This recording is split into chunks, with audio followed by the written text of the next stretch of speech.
কেমন আছো সবাই?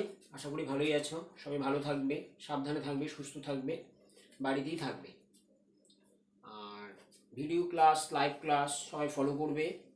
আমরা লাইভ ক্লাসও করাচ্ছি, ভিডিও ক্লাস করাচ্ছি। যদি ভিডিও ক্লাসে বুঝতে না পারো তাহলে লাইভ ক্লাসে বুঝবে, দুটোই কিন্তু ফলো করবে। তো আগের ভিডিওতে আমরা শ্বসন শুরু করেছিলাম। শ্বসন কাকে বলে, শ্বসনের স্থান, এগুলো সবই জানা হয়ে গিয়েছিল আমাদের। শ্বসনের প্রকারভেদ পড়িয়েছিলাম, ঠিক আছে? সবাত শোষণ, অবাত শোষণ, সন্ধান, সন্ধানকে আবার দুটো ভাগে ভাগ করেছিলাম, কোহল সন্ধান, ল্যাকটিক অ্যাসিড সন্ধান।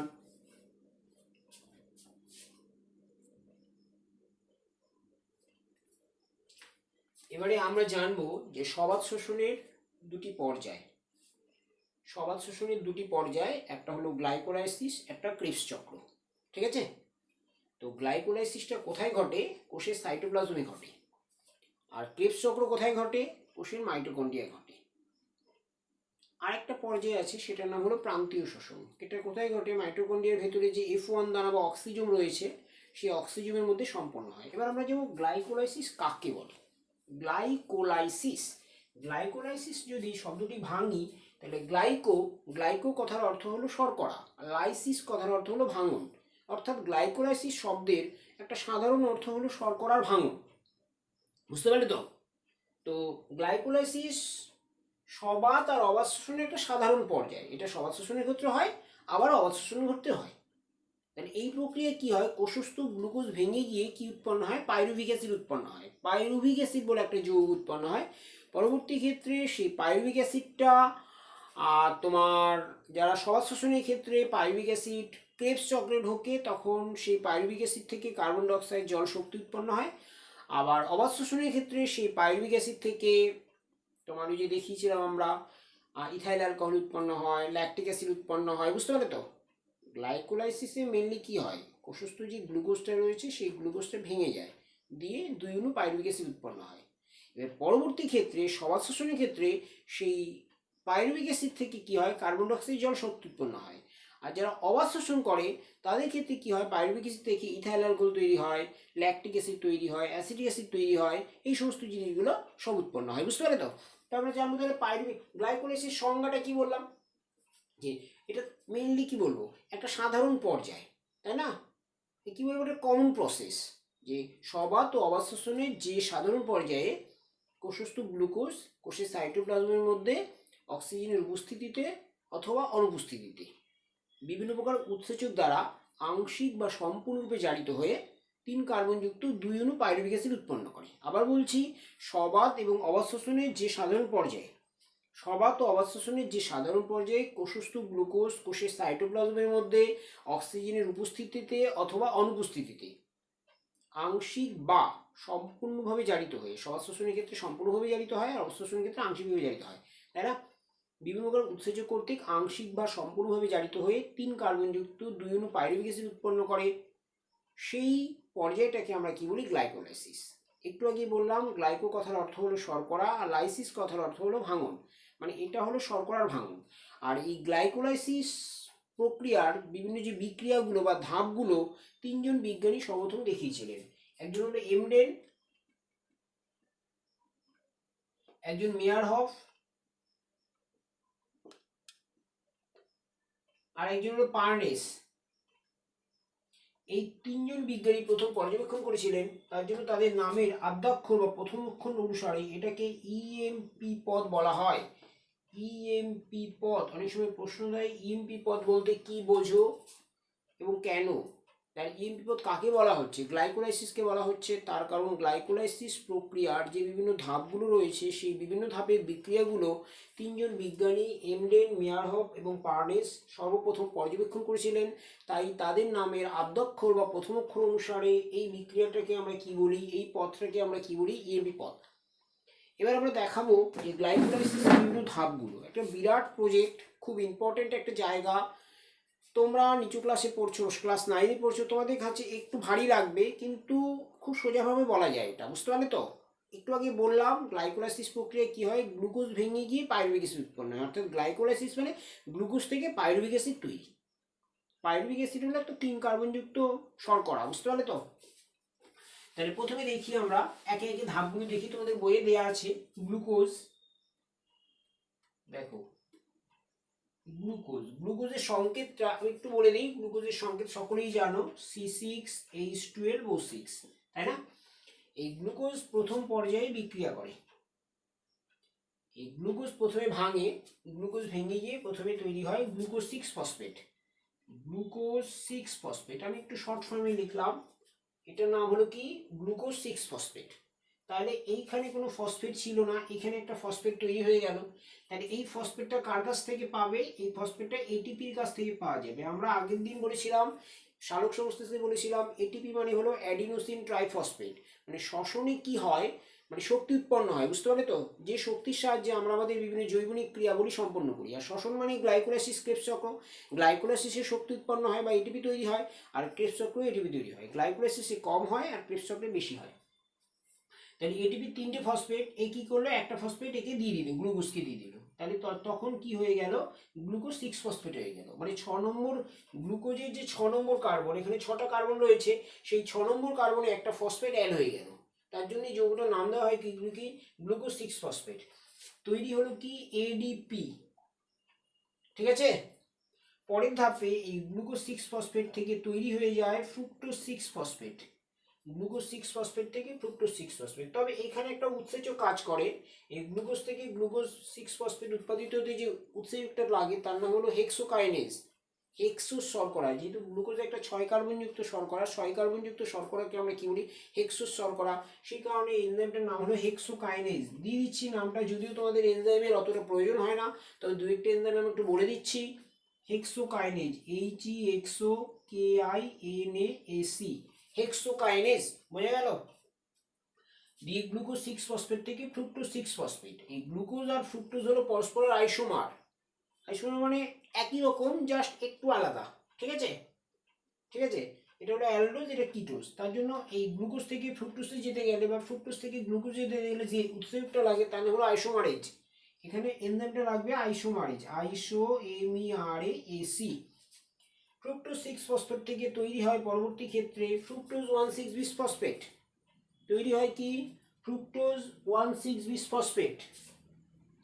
তৈরি হলো কি, ফ্রুক্টোজ 1,6-বিসফসফেট। আমি জাস্ট শর্ট ফর্মে দেখাচ্ছি, তোমাদের বই সব লেখা রয়েছে। ফ্রুক্টোজ 6 ফসফেট থেকে ফ্রুক্টোজ 1,6-বিসফসফেট। দেখো এখানে একটা ফসফেট ছিল, এখানে দুটো ফসফেট হয়ে গেল, 1 আর 6, 1 নম্বর পজিশন আর 6 নম্বর পজিশনে। 1 নম্বর পজিশনে একটা ফসফেট অ্যাড হলো আর 6 নম্বর পজিশনে একটা ফসফেট অ্যাড হলো। তখন তাহলে আরেকটা ফসফেট কোথায় পাওয়া যাবে? আবার এটিপিকে স্মরণ করা হবে, এটিপি কাছ থেকে আবার আরেকটা ফসফেট আমরা পেয়ে যাব, এটিপি। তৈরি হচ্ছে কি এডিপি। দেখো এখানে কিন্তু দুটো এটিপি খরচ হয়ে গেল আমাদের, বুঝতে পারলে তো? একটু হিসেব করবে তোমরা, একটু হিসেবে রাখতে হবে আমাদের, তাই না? এবার ফ্রুক্টোজ, এই বিক্রিয়ায় যে এনজাইমটা লাগে তার নাম হলো ফসফোফ্রুক্টোকাইনেজ। এখানে যে এনজাইমটা লাগে তার নাম হলো ফসফোফ্রুক্টোকাইনেজ, PHO, ফ্রুক্টো, FRUCTO কাইনেজ। একটা জিনিস আমরা খেয়াল রাখবো, যখনই এটিপি দেওয়া নেওয়ার ব্যাপার থাকবে, অর্থাৎ এটিপি থেকে এডিপি বা এডিপি থেকে এটিপি, তখনই কাইনেজ এনজাইম কাজ করে। আর এই ফসফোফ্রুক্টোকাইনেজটাকে আমরা বলি কি এনজাইম বা প্রধান এনজাইম। তার কারণ এই ফসফোফ্রুক্টোকাইনেজ এনজাইমটাই এই ফ্রুক্টোজ 6 ফসফেটকে ভেঙে দেয়। ফ্রুক্টোজ 1,6-ফসফেটকে ভেঙে দিয়ে দুটো ভাগে ভাগ করে। মানে একটু আগে বললাম শর্করার ভাঙন, তাহলে মেন জায়গা হলো এটা। এই যে এটা কি করছে, এটা ভেঙে যাচ্ছে, দিয়ে দুটো যৌগ তৈরি হয়ে যাচ্ছে। একটার নাম হলো 3-ফসফোগ্লিসারলডিহাইড, আরেকটার নাম হলো dihydroxy acetone phosphate.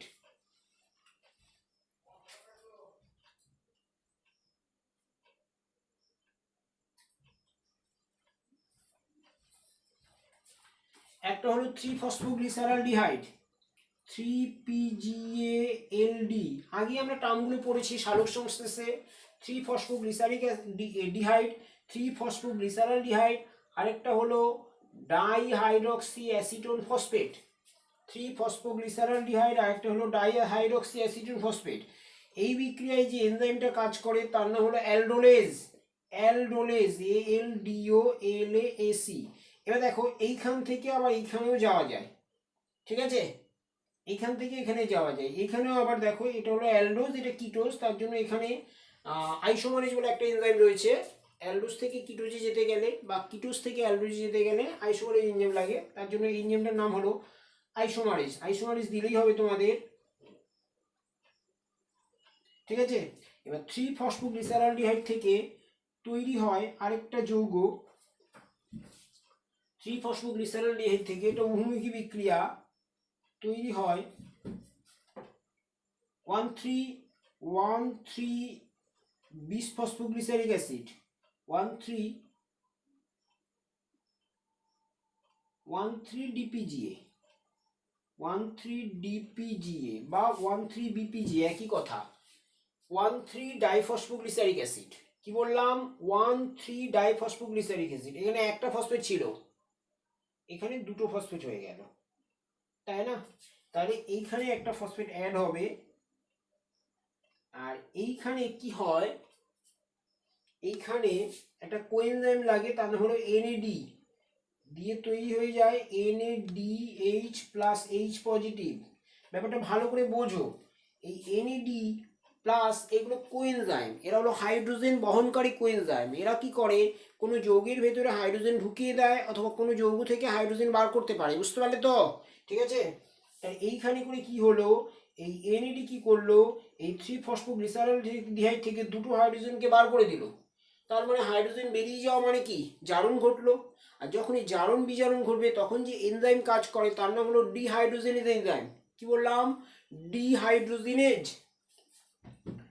Dehydrogenase, dehydrogenase enzyme. দেখো এইখানে একটা ফসফেট ছিল, এখানে দুটো ফসফেট হয়ে গেল, তাহলে আরেকটা অজৈব ফসফেট যুক্ত হবে, এখানে একটা অজৈব ফসফেট যুক্ত হয়ে গেল পিআই। বোঝা গেল? পরের ধাপে 3-ফসফোগ্লিসারিক অ্যাসিড থেকে 1,3-বিসফসফোগ্লিসারিক অ্যাসিড তৈরি হয় কি, 3-ফসফোগ্লিসারিক অ্যাসিড, 3PGA। তাহলে এখানে দুটো ফসফেট ছিল, এখানে একটা ফসফেট হয়ে গেল, এখানে হলো 1,3-ডাইফসফোগ্লিসারিক অ্যাসিড, আর এখানে তৈরি হয়ে গেল 3-ফসফোগ্লিসারিক অ্যাসিড। তাহলে এইখানে কিন্তু একটা ফসফেট কি করলো, ATP, এখানে কাজ করে ADP। এডিপি কি করছে, এর কাছ থেকে একটা ফসফেট নিয়ে এটিপি হয়ে বেরিয়ে যাচ্ছে। দেখো এইখানে একটা এটিপি তৈরি হয়ে গেল বা উৎপন্ন হয়ে গেল, বুঝতে পারলে? তাহলে এইখানে যে এনজাইম কাজ করে তার নাম কি বললাম, এখানে যে এনজাইম কাজ করছে তার নাম হলো কাইনেজ এনজাইম। কাইনেজ দিলেই হবে, তোমাদের অত বেশি জানার দরকার নাই। বললাম যখন এটিপি দেয়া নেওয়ার ব্যাপার থাকবে তখন যে এনজাইম কাজ করে তার নাম হলো কাইনেজ এনজাইম। তাহলে 1,3-ডাইফসফোগ্লিসারিক থেকে তৈরি হলো কি, 3-ফসফোগ্লিসারিক অ্যাসিড। পরে তারপরে আমি এখানে দেখাচ্ছি। তাহলে 3-ফসফোগ্লিসারিক অ্যাসিড, 3PGA, 3-ফসফোগ্লিসারিক অ্যাসিড থেকে তৈরি হয় তোমার 2-ফসফোগ্লিসারিক অ্যাসিড, 2PGA। 3-ফসফোগ্লিসারিক অ্যাসিড থেকে তৈরি হয় 2-ফসফোগ্লিসারিক অ্যাসিড। আর এইখানে করে যে এনজাইমটা কাজ করে তার নাম হলো মিউটেজ এনজাইম, মিউটেজ এনজাইম, ঠিক আছে।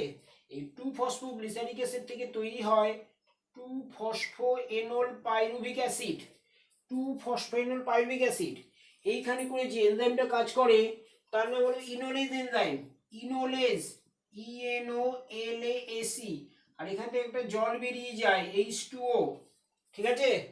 এবার 2-ফসফোএনল পাইরুভিক অ্যাসিড থেকে শেষ ধাপে তৈরি হয় কি, পাইরুভিক, এগুলো সমমুখী বিক্রিয়া, এখান থেকে তৈরি হয় পাইরুভিক অ্যাসিড, পাইরুভিক অ্যাসিড। দেখো এখানে একটা ফসফেট ছিল আর এখানে কোনো ফসফেট নেই, পাইরুভিক অ্যাসিডের সংকেত হলো এটা CH3COCOOH, ঠিক আছে। পাইরুভিক অ্যাসিডের 3 কার্বনযুক্ত শর্করা, দেখো 3 কার্বনযুক্ত অ্যাসিড, একটা দুটো তিনটে থাকছে, তাই না? তাহলে এইখানে করে আবার ADP লাগবে, ADP তৈরি হয়ে যাচ্ছে কি, ATP, বুঝতে পারলে? তাহলে এই আমরা পেলাম টোটাল। আবার বলছি, গ্লুকোজ থেকে প্রথমে তৈরি হলো কি, গ্লুকোজ 6 ফসফেট, সেখান থেকে তৈরি হলো কি ফ্রুক্টোজ 6 ফসফেট, সেখান থেকে তৈরি হলো কি ফ্রুক্টোজ 1,6-বিসফসফেট। ফ্রুক্টোজ 1,6-বিসফসফেট ভেঙে গেল কার দ্বারা, অ্যালডোলিজ এনজাইমের দ্বারা। আর এই ভাঙনে কোন এনজাইম সাহায্য করছে, ফসফোফ্রুক্টোকাইনেজ। তার জন্য ফসফোফ্রুক্টোকাইনেজটাকে আমরা কি বলছি, প্রধান এনজাইম বা কি এনজাইম, ঠিক আছে। এই অ্যালডোলিজ এনজাইমের দ্বারা তোমার ফ্রুক্টোজ 1,6 বিসফসফেট ভেঙে গিয়ে তৈরি করছে কি 3-ফসফোগ্লিসারলডিহাইড, আর তৈরি করলো কি ডাইহাইড্রক্সি অ্যাসিটোন ফসফেট। তবে এইটা থেকে এইটাতে যাওয়া যায়, 3-ফসফোগ্লিসারলডিহাইড থেকে ডাইহাইড্রক্সি অ্যাসিটোন ফসফেট যেতে যে এনজাইমটা লাগে তার নাম হলো আইসোমারেজ।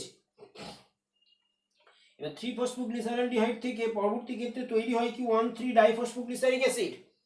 এখানে এনএডিটা কোএনজাইম হিসেবে কাজ করে, এনএডি থেকে এনএডিএইচ প্লাস এস পজিটিভ, অর্থাৎ এই যৌগ থেকে এনএডি কি করছে দুটো হাইড্রোজেনকে অপসারিত করে দিচ্ছে। এখানে যখন জারণ বিজারণ ঘটে, যখন যে এনজাইমটা দরকার তার নাম হলো ডিহাইড্রোজেনেজ। এই 1,3-ডাইফসফোগ্লিসারিক অ্যাসিড থেকে পরবর্তী ক্ষেত্রে তৈরি হয় 3-ফসফোগ্লিসারিক অ্যাসিড।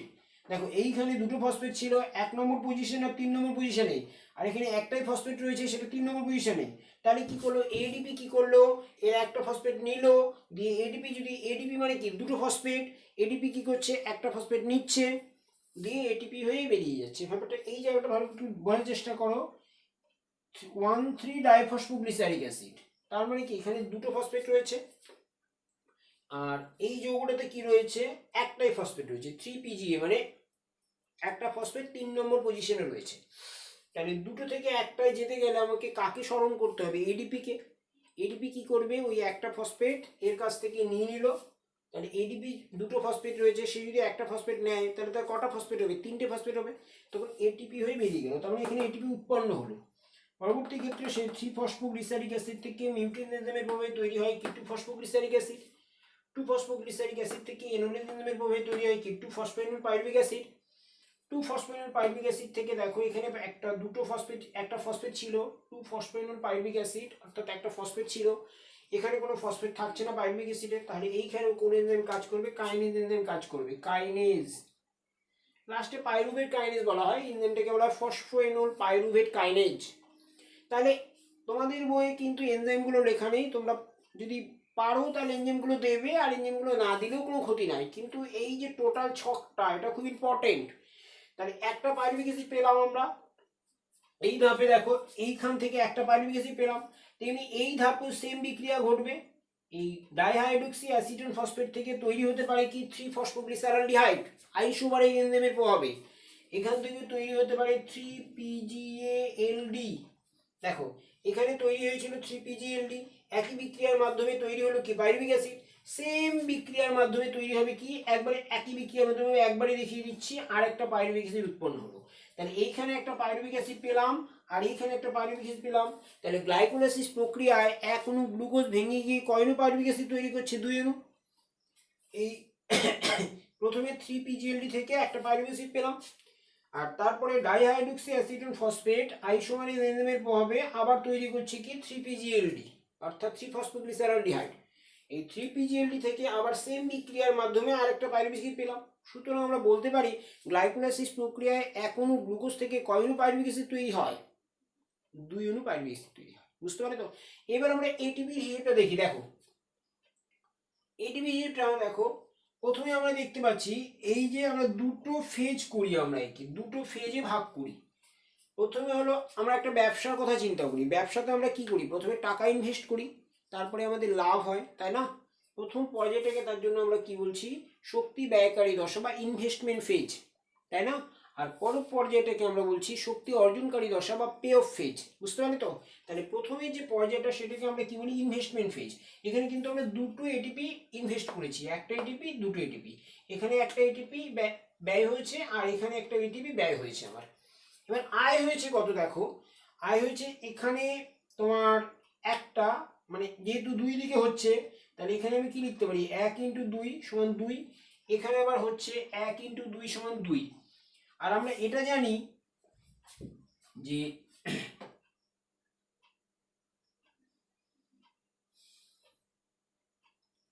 দেখো আরেকটা কি এনএডি, এই যে যখন এনএডি মানে এনএডি একটা যৌগ কোএনজাইম, এই এনএডিটা যখন তোমার ক্রেবস চক্রে বা মানে এনএডি থেকে টোটাল তোমার একটা এনএডি থেকে এখনো এডি থেকে 3টে করে এটিপি পাওয়া যায়, এখনো এনএডি থেকে 3টে করে এটিপি পাওয়া যায়। তাহলে এইখানে আমরা লিখতে পারি কি 3 × 2 = 6।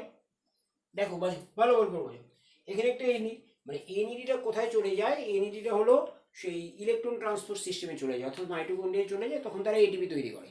বুঝতে পারলে তো? তাহলে সমাজ শোষণের ক্ষেত্রে এই একটা একটা এনএডি থেকে 3টে করে এটিপি তৈরি হয়, একটা এনএডি থেকে এক অণু এনএডি থেকে 3 অণু এটিপি তৈরি হয়। তাহলে এখানে এই যে এই একই রিয়াকশন দুবার ঘটছে, তাই জন্য এখানে 3 গুণে 6 হলো, তাই না? 6 উৎপন্ন হলো, দেখো 2 এ 8 আর 2 এ 10, 10 অণু উৎপন্ন হলো। আর প্রথমে খরচ হয়েছে কত অণু? 1 অণু প্লাস 1 অণু 2 অণু। তাহলে উৎপন্ন হলো কত অণু? 10 অণু। আর খরচ হলো কত? 2 অণু। তাহলে নেট লাভ হলো কত অণু? 8 অণু। সবাদ শোষণের ক্ষেত্রে 8 অণু এটিপি লাভ হয়, তাই না? গ্লাইকোলাইসিসে মানে ক্ষেত্রে দেখো, যারা সবাদ শোষণ করে তাদের ক্ষেত্রে 8 অণু এটিপি লাভ হয়, তৈরি হয় কি 10 অণু। আবার হিসেবে দিয়ে দিচ্ছি, 3 দুগুণে 6, 2 1 2, 2 1 2, তাহলে 2 দুগুণে 4 আর 6 10, তাহলে উৎপন্ন হলো কি 10 অণু। উৎপন্ন মোট উৎপন্ন হয় 10 অণু এটিপি, আর খরচ হয় 2 অণু এটিপি। তাহলে নেট লাভ, অতএব লাভ হয় কত? 8 অণু এটিপি। ঠিক আছে, উৎপন্ন হয় 10 অণু এটিপি, খরচ হয় 2 অণু এটিপি, নেট লাভ হয় কত? 8 অণু এটিপি। এই আমার। আর যারা কিন্তু যারা অবাধ শোষণ করে তাদের ক্ষেত্রে এত হয় না, কারণ তাদের ক্ষেত্রে এই ধাপটা কিন্তু এই মানে এই ধাপটা হয় না, অর্থাৎ এনএডিটা কিন্তু তাদের ক্ষেত্রে ইলেকট্রন ট্রান্সপোর্ট সিস্টেম হয় না, অর্থাৎ প্রান্তীয় শোষণ হয় না, বুঝতে পারলে তো?